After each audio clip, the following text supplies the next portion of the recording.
ඔයත් මාරය ගැන දන්නවද? අහලා තියෙනවනේ. සමහර කෙනෙක් කියනනේ මගේ මාරය උස්ස ගන්න එපා කියලා. කියනවනේ. ඒ කියන්නේ තරහ ගියාම.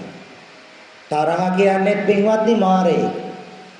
ඒවට කියන කිලේශ මාර. කිලේශ මාර කියන්නේ අපේ චිත්තසංතානයේ හටගන්න කෙලෙස්. ලෝභය, ද්වේෂය, මෝහය, නිරාගය. දැන් බලන්න පිළිගන්න මේ කෙලෙස් මාරයක් වෙන්නේ ඇයි?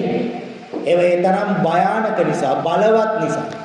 දැන් බලන්න රාගයෙන් කෙනෙක් මුසපත් වුණාම, රාගයෙන් මත් වුණාම අම්මා තාත්තා අඳුරන්නේ නැහැ. දුව දරුවා අඳුරන්නේ නැහැ.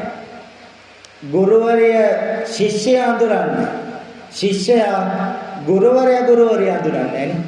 ඒ නිසා මේ භාග්‍යවතුන් වහන්සේ කෙලෙස් හැඳින්නුවා මාරයෙක් විදියට.